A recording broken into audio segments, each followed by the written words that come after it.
Assalamualaikum warahmatullahi wabarakatuh. Salam mistis. Selamat datang di channel Empung Pak O. Kali ini saya akan menceritakan kisah yang ditulis oleh akun Twitter @tioseta yang berjudul Rambut Nyai Rara Mayit. Sebuah tragedi pelaku pesugihan punden mayit. Anakku begitu cantik. Akan terlihat lebih cantik jika kucungkil kedua bola matanya. Gimana kelanjutan ceritanya? Yuk simak. Oke baik, sebelum lanjut ke ceritanya, jangan lupa tekan tombol like dan subscribe-nya di channel ini. Serta jangan lupa aktifkan tombol lonceng notifikasinya biar tidak ketinggalan cerita-cerita menarik lainnya. Pagi ini adikku mati. Ibu membunuhnya dengan mencungkil kedua bola matanya. Ayahku menutupi kejadian itu dengan menguburkan adikku di kampung halaman kami di Lamongan. Ibu menyesal. Namun ucapannya itu sama sekali tidak seperti raut wajahnya, yang betapa menikmati dia ketika membunuh adikku. Ia terus tertawa mencengkeram wajah adikku yang masih kecil, dan menikmati tangisannya seolah itu adalah musik yang merdu. Bahkan baginya, darah adikku yang mengalir di wajahnya seperti semburan air yang segar. Kejadian itu selalu terparti dalam ingatanku. Aku hanya bisa merunduk di sudut ruangan, menyaksikan kegilaan itu. Ibuku bernama Ningrum, dan ayahku adalah Cokro Darmono. Sebuah pasangan suami istri dari keluarga terpandang yang memiliki pengaruh besar. Kami menjalani kehidupan yang berkecukupan. Bahkan bisa dikatakan mewah untuk standar kota kecil tempat tinggalku. Namun perlu diingat, aku bukanlah anak yang lahir dalam kemewahan ini. Di masa lalu yang kelam, bapak dan ibu terperangkap dalam belenggu keterbatasan. Badai kehidupan menghantam dengan kekejaman. Ketika kobaran api merenggut rumah dan harta bapak, mengubur segala kenangan manis dalam kepompongan kepapaan dan kekayaan. Desa mereka pun menjadi saksi bisu dari tragedi yang tak terlupakan, di mana beberapa rumah menjadi arang hitam yang menyala di tengah malam. Dalam reruntuhan itu, bapak terpaksa menyerahkan diri pada takdir yang kejam. Pekerjaan sebagai loper koran adalah satu-satunya tali penghubung dengan realitas yang terus merosot. Penghasilan yang tidak menentu hanya seakan menjadi bayang-bayang gelap yang menari-nari di tepi kehidupan mereka. Saat itu, keluarga bapak terpuruk dalam ketidakpastian dan malah dihantui oleh ketidakakuan saudara-saudaranya yang menolak mengakui ikatan darah sebagai anggota sejati dari Trah Darmoyo. Namun, entah bagaimana keajaiban terjadi. Dalam waktu singkat, kondisi ekonomi keluarga kami terus membaik. Ibu hanya bercerita bahwa kami mendapat suntikan modal untuk menjalankan bisnis kelapa sawit di Kalimantan. Meski begitu, aku belum pernah melihat secara langsung kebun-kebun yang dimiliki oleh bapak. Oh iya, aku Lastri, siswi yang baru saja menginjakkan kaki di jenjang SMA. Sebagai anak dari Pacakra, aku bisa hidup dengan nyaman di kota ini. Tetanggaku sangat segan padaku, dan teman-teman di sekolah juga memperlakukanku dengan baik. Aku yakin itu semua karena pengaruh dari keluargaku. Namun setiap sampai di rumah, entah mengapa rasa nyaman itu berubah. Kasihan kamu, Nak. Kalau bisa, kamu keluar dari rumah ini ya. Tiba-tiba ada seorang kakek tunanetra yang berhenti mematung di depan rumahku. Ia tidak menoleh ke arahku. Namun, aku merasa ucapan itu memang untukku. Apalagi di sini tidak ada siapapun selain kami berdua. Kek, maksud kakek apa? Tanyaku bingung. Ia pun hanya menghela nafas dan berpaling meninggalkanku.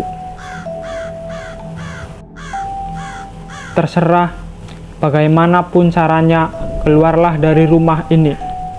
Ada yang gak bener, ucapnya. Aku tidak mengerti maksud yang ingin disampaikan oleh kakek itu. Tetapi sepertinya dia sedang membicarakan keadaan rumahku yang singup dan sepi. Sebenarnya aku sendiri juga merasakannya. Bapakku selalu mengatakan bahwa rumah yang besar namun ditinggali oleh sedikit orang pasti terasa sepi. Saya pun percaya bahwa itu adalah alasan yang masuk akal. Namun, ternyata itu bukanlah maksud yang sebenarnya. Kakek tunanetra itu merasakan keberadaan sosok yang sangat jahat di dalam rumah ini. Dan baru beberapa bulan kemudian, aku mengetahuinya. Malam itu, aku terbangun tepat saat jarum jam melewati jam 12 malam. Suasana terasa tidak biasa. Namun aku memilih untuk mengacuhkannya dan tidur kembali. Tetapi, langkah-langkah di luar kamar membuatku memutuskan untuk keluar dan mengeceknya. Itu adalah ibu. Wajahnya terlihat aneh. Hanya berjalan dengan wajah pucat dan meninggalkan rumah. Aku sempat ingin memanggilnya, tetapi mengurungkan niatku karena rasa bingung. Saat itulah suara dari kamar bapak dan ibu terdengar ada suara perempuan. Sementara itu, ibu keluar rumah. Kalau begitu, siapa sosok menyerupai ibu yang berada di dalam kamar? Pertanyaan itu menggantung di udara, meninggalkan kebingungan di balik perasaanku. Aku pun menghampiri kamar bapak, yang pintunya masih sedikit terbuka, seolah baru saja ada seseorang yang keluar dari sana. Ada helaian rambut putih di lantai depan pintu kamar bapak. Tapi sebelum memutuskan untuk masuk, aku tersadar akan sebuah pemandangan yang sulit untuk kulupakan. Nyai, nikmat sekali Nyai. Teruskan Nyai. Suara itu terdengar dari bapak yang sedang bersenggama dengan seorang perempuan. Aku tidak melihatnya dengan jelas. Sampai saat aku mendekat, aku yakin perempuan itu bukan ibuku. Bapak bersenggama dengan seorang perempuan berambut putih panjang dan mengenakan kebaya lusuh berwarna merah darah. Cantik, tidak? Sosok itu bermata hitam dan berbibir hitam. Kulitnya pun penuh dengan keriput dan borok, seolah umurnya sudah sangat tua. Bahkan aku hampir muntah saat melihatnya. Terlebih samar-samar, aku mencium bau bangkai dari arah kamar. Tetapi sepertinya bapak melihatnya dengan sosok yang berbeda. Saat itu aku terlalu takut dan tidak berani berbuat apa-apa. Perbuatan menjijikan itu terjadi di depan mataku, dan aku selalu berharap itu adalah mimpi buruk. Tak tahan dengan apa yang terjadi, Aku pun memilih untuk kembali ke kamar dan berusaha melupakan semua hal yang kulihat tadi. Namun sepertinya itu sulit. Begitu banyak pertanyaan di kepalaku. Namun apa itu? Berarti selama ini Bapak memiliki hubungan dengan makhluk itu. Setelah kejadian malam itu, semua nampak seperti biasa. Ibu sudah kembali dan memasakkan sarapan untukku. Aku ingin menanyakan apa yang terjadi semalam. Namun, pertanyaanku tertahan karena takut semua tidak akan lagi seperti biasa jika aku mengatakannya. Aku pun memutuskan untuk menutup mulut dan melanjutkan hidup seperti biasa. Sayangnya, mungkin keputusanku salah. Beberapa tahun setelah aku menyaksikan kejadian itu, aku kembali terbangun dengan perasaan aneh yang sama. Kali ini, aku memutuskan untuk tetap berada di kamar dan berusaha untuk kembali tidur. Tapi ada sesuatu yang membuatku tidak nyaman. Ada suara mengganggu dari jendela kamarku. Suara itu seperti seseorang yang memainkan kukunya di kaca jendela. Aku berusaha untuk membiarkan.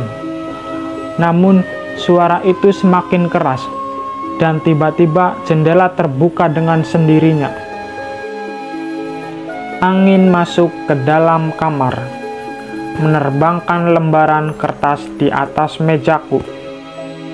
Aku secara refleks terbangun, segera menutup jendela yang terbuka. Namun, wajahku berubah pucat saat aku melihat apa yang ada di luar jendela.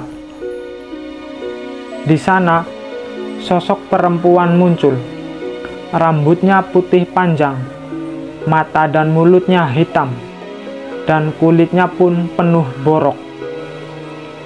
Ia melayang-layang di udara sambil tertawa menatapku.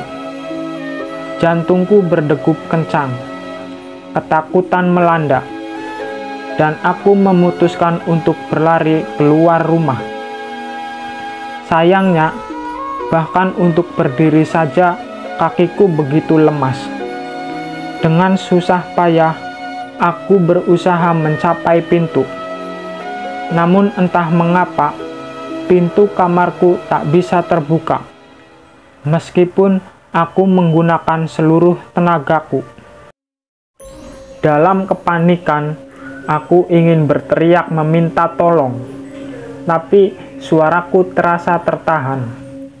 Hanya bisikan-bisikan kecil yang keluar dari mulutku. Saat itu, aku tak mampu lagi mempertahankan kesadaran diriku, dan dunia di sekitarku mulai memudar. "Lastri, kenapa kamu tidur di lantai? Kamu nggak sekolah?" Pagi itu, ibu membangunkanku yang tak kunjung keluar dari kamar. Aku mencoba mengingat kejadian semalam yang membuatku terbaring di lantai. Mengetahui wajahku yang pucat dan keadaanku yang tidak baik, ibu pun memaklumiku untuk tidak bersekolah. Namun saat itu, aku memutuskan untuk menceritakan apa yang terjadi semalam. Di meja makan itu, raut wajah bapak dan ibu berubah. Mereka saling bertatapan, seolah menutupi sesuatu. Tapi apa yang keluar dari mulutnya ternyata berbeda dengan perubahan ekspresi mereka sebelumnya. "Kamu kecapean, Lastri. Istirahat beberapa hari aja, baru masuk sekolah lagi," ucap ibu. "Iya, nanti kalau ada waktu kita refreshing aja, jalan-jalan," tambah bapak. Aku sedikit ngotot, meyakinkan bahwa kejadian semalam itu nyata. Namun mereka tetap saja menyangkal dan berusaha menenangkanku. Aku sempat ingin menceritakan tentang apa yang kulihat di kamar Bapak. Tapi aku takut ucapanku akan merusak hubungan Bapak dan Ibu. Saat itu, aku pun hanya bisa pasrah dan berusaha untuk tidak memikirkan kejadian semalam. Tapi perasaanku tetap tidak tenang. Sayangnya, malam itu hanyalah permulaan. Aku menyadari setelah beberapa kejadian aneh menimpaku. Saat itu, aku sedang kelas olahraga di sekolah. Aku dan teman-teman sekolah melakukan ujian atletik bergantian dan menyelesaikan dengan cepat. Tapi setelahnya, aku merasakan ada yang aneh dengan tubuhku. Aku mual semual-mualnya. Temanku Ratih menemaniku ke kamar mandi untuk membantuku. Aku pun muntah di kamar mandi. Namun yang keluar dari mulutku adalah gumpalan rambut putih yang terendam cairan merah darah. Aku pun panik dan semakin pucat. Benda itu tidak hanya satu kali keluar. Namun, aku terus memuntahkan rambut itu hingga aku sampai rumah dan sampai maghrib tiba. Saat itu, kedua orang tuaku cemas. Mereka pun mencoba membawaku ke klinik, namun tidak menemukan keanehan apapun pada tubuhku. Tapi, wajah sang dokter saat itu seolah mengetahui sesuatu. Ia menatap kedua orang tuaku dengan raut wajah kesal. Keadaan tubuhku semakin lama semakin melemah. Aku kesulitan untuk makan dan gumpalan rambut itu masih sering keluar dari tubuhku. Kupikir hal itu sudah cukup mengerikan. Namun nyatanya sebuah kejadian membuatku merasa ingin menyerah. Suatu malam, Bapak pulang terlambat karena sebuah urusan mendadak. Aku pun menghabiskan waktu dengan menonton televisi sampai jam tidurku tiba. Sedari tadi selama nonton televisi, aku merasakan perasaan yang aneh yang sulit untuk kujelaskan. Barulah, saat aku menoleh ke belakang ke arah ruangan dapur, aku sadar, itu ibu. Ibu hanya menatapku terdiam di satu tempat, tanpa bergerak sedikit pun. Ia tersenyum, namun aku tahu dengan jelas bahwa senyum itu bukanlah senyum ibu yang biasa. Itu adalah senyum yang kulihat saat ibu membunuh adikku. Bu, Ibu, aku mencoba memastikan keadaan ibu. Namun ia tidak bergerak sama sekali. Aku ingin menghampirinya. Namun rasa takut menyelimutiku. Sebaliknya, ibu malah tertawa dengan suara tawa yang aneh. Dengan perlahan, ibu mengambil sebuah pisau dan mendekat ke arahku. Kamu cantik, Nak. Lebih cantik kalau matamu boleh ku minta. Mendengar ucapan itu, sontak aku pun memaksakan diriku yang lemah untuk menjauh dari ibu. Aku ingin berlari ke kamar. Namun, aku teringat bagaimana di kamar itu juga adikku mati di tangan ibu. Saat itu, aku memilih untuk berlari keluar rumah. Tapi tak kusangka, di depan sudah ada sekelumpulan orang. Mereka memberi isyarat padaku untuk keluar, dan aku pun menurutinya. Di antara mereka, ada beberapa orang yang kukenal. Yang pertama adalah kakek tunanetra yang kulihat beberapa waktu lalu. Dan ada beberapa pakdek dan budekku juga yang ada di sana. Lastri, kamu nggak apa-apa? Bude Diah segera merangkulku yang benar-benar terlihat pucat. Ibu, Bude, Ibu. Ucapku yang kali ini tak mampu menahan air mata. Rupanya sedari tadi sudah ada beberapa orang yang mencoba untuk masuk. Namun semua gagal. Ada sesuatu yang tidak logis yang membuat rumahku tidak bisa dimasuki oleh siapapun. Nyai Rara Mayit masih di sana. Kamu masih diincar. Terdengar suara kakek tunanetra itu yang memperingatkanku. Nyai Rara Mayit? Tanyaku bingung. Sudah Lastri, sekarang kamu ikut Bude dulu ya. Biar Bude yang menjelaskan semuanya. Ucap Bude Diah. 40 hari.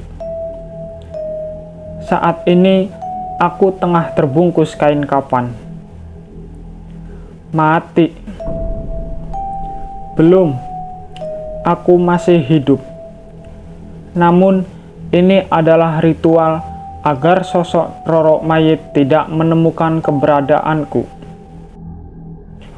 Aku sendiri saat ini tinggal di rumah Bude yang tidak diketahui oleh anggota keluarga Darmono.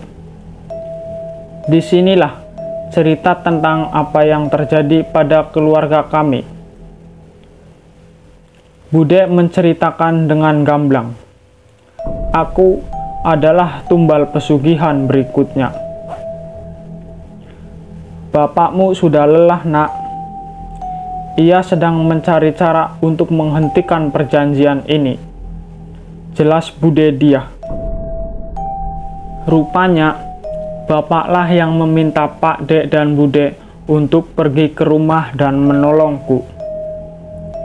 Ia sudah membaca kemungkinan terjadinya hal ini. Perjanjian yang dimaksud oleh Bude adalah sebuah ikatan yang terjalin antara bapak dan ibuku dengan entitas yang menghuni tempat keramat di sebuah bukit yang sering disebut sebagai Punden Mayit. Bude Diah mengisahkan bahwa pada saat itu ayahku dan ibuku tidak mampu menahan derasnya cemoohan dari orang-orang yang merendahkan mereka karena kondisi keuangan keluarga yang sangat sulit. Bahkan beberapa saudara kami menolak mengakui bapak sebagai kerabat mereka karena hidup kami yang sangat menderita. Dan pada titik itulah keputusan berat ini diambil.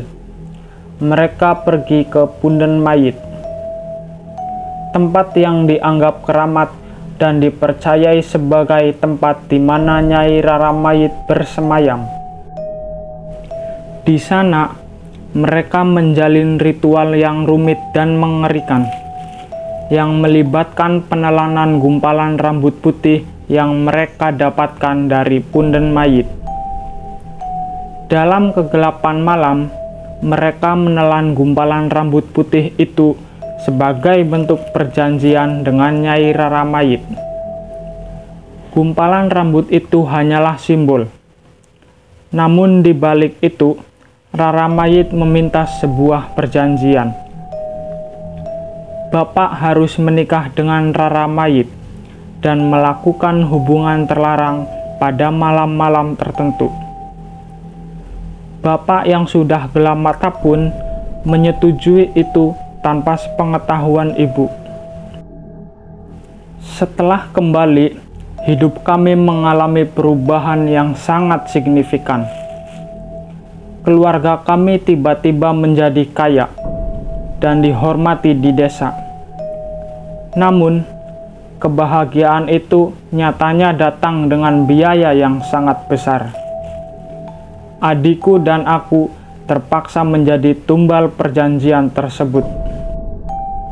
Dan saat waktuku telah habis di dunia ini, giliran ibu dan bapak yang menjadi korban selanjutnya dari perjanjian yang kelam itu.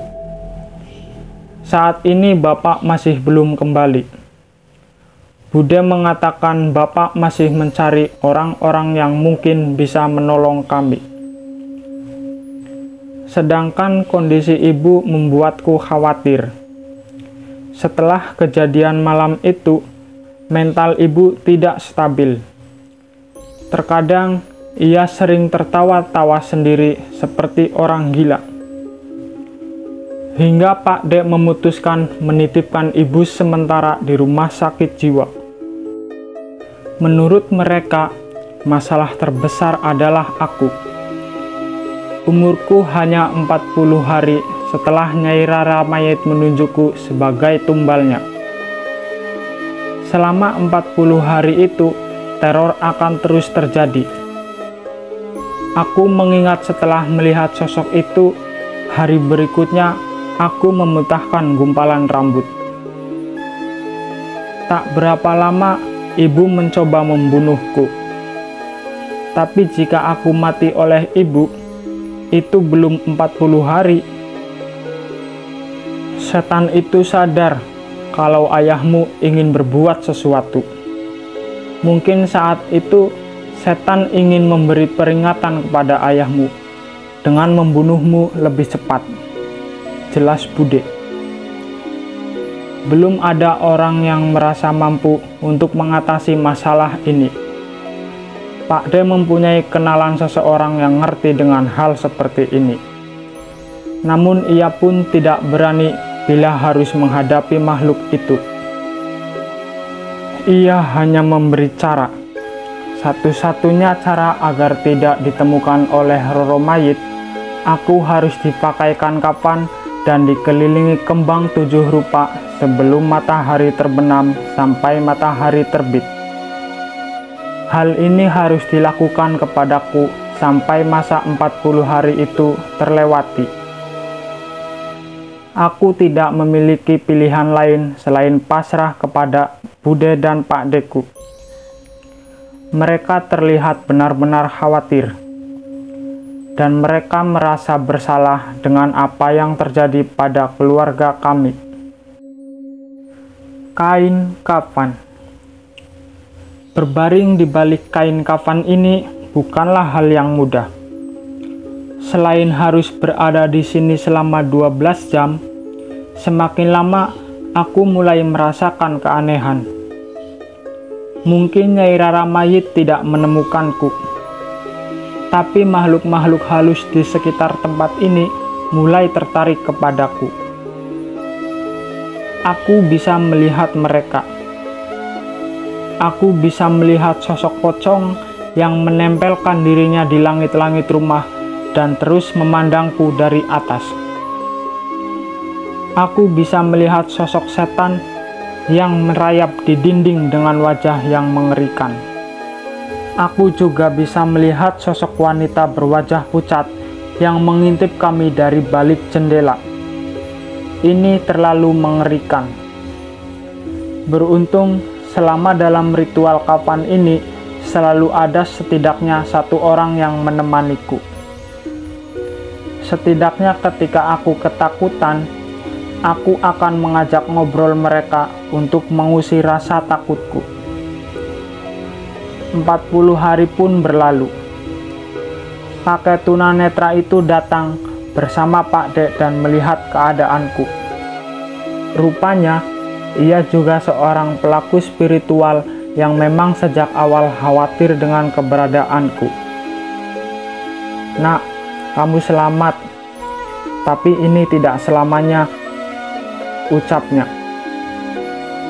Bude Diah pun melepaskan kafan itu dari tubuhku.